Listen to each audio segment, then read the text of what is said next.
जी हाँ दोस्तों, जब भी कोई तूफान आने वाला होता है या आता है, तो यकायक से रातों रात आपको उसका एक नया यूनिक नाम सुनने को मिलता है, जबकि इससे पहले तूफान के लिए आपने वह नाम सुना ही नहीं होता है। तो आखिर ये कैसे हो जाता है? क्या चमत्कार हो जाता है कोई नया?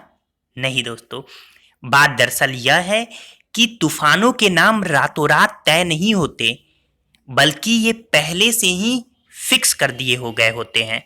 आइए देखते हैं कि कैसे फिक्स करते हैं, कौन सी बॉडी इसके लिए जिम्मेदार है, कौन सी संस्था जिम्मेदार है। आइए इसके लिए आगे देखते हैं।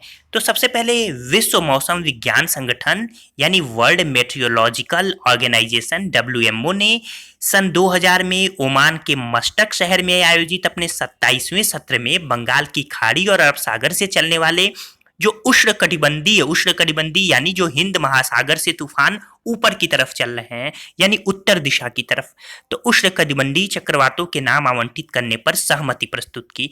इस क्षेत्र के 8 सदस्य देशों के बीच लंबे विचार विमर्श के बाद उत्तरी हिंद महासागर से उठने वाले चक्रवातों के नामकरण की परंपरा सितंबर 2004 से प्रारंभ की गई।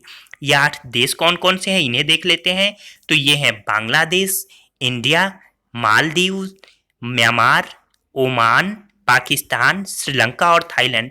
जैसे जैसे आप नाम देख रहे हैं, प्रत्येक देश ने 8 नाम प्रस्तावित किए 2004 में।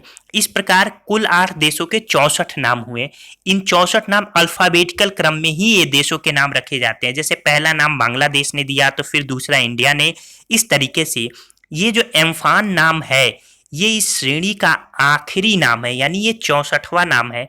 तो जाहिर सी बात है ये थाईलैंड द्वारा ही दिया गया। एम्फान का मतलब होता है स्काई यानी आकाश।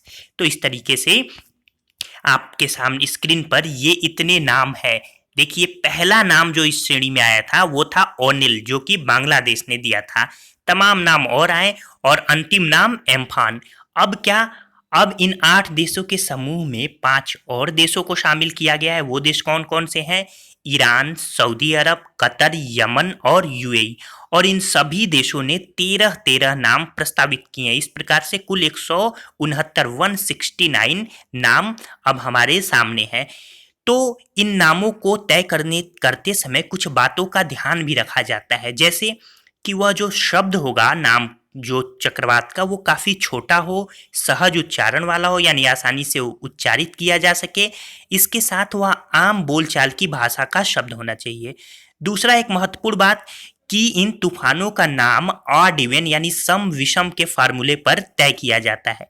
यानी ऑड साल में, यानी जो विषम वर्ष होता है उसमें अगर वो कोई तूफान आए तो वो स्त्री प्रधान होता है, जबकि इवन ईयर में यानी सम वर्ष में पुरुष प्रधान। जैसे ये 2020 है तो इसमें जो भी तूफान आएंगे वो पुरुष प्रधान होंगे। औसतन जो उष्णकटिबंधीय तूफान होते हैं जो कि उत्तरी हिंद महासागर में आते हैं, लगभग औसतन साल में 5 तूफान आते हैं। तो इस तरीके से आपको अब पता चल गया होगा कि इन तूफानों का नाम रातों रात नहीं तय किया जाता। कैसे तय किया जाता है? तो अभी जो ये 169 नामों की सूची आई है उसमें कुछ नाम मैं आपके सामने रख देता हूँ।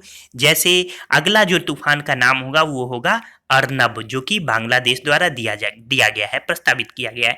इसी तरीके से कतर ने शाहीन और बहार कुछ नाम दिए हैं। फिर लुलू नाम पाकिस्तान ने प्रस्तावित किया है। फिर पिंकू ये म्यांमार ने। इसी तरीके से भारत ने गति, तेज, मराशु, आग और नीर ये सब नाम प्रस्तावित किए हैं। तो ठीक है दोस्तों, उम्मीद है कि आपको ये लेक्चर पसंद आया होगा। अगर आपको ये वीडियो पसंद आए तो चैनल को सब्सक्राइब करना ना भूलिए और लाइक बटन को जरूर क्लिक कीजिए। धन्यवाद दोस्तों।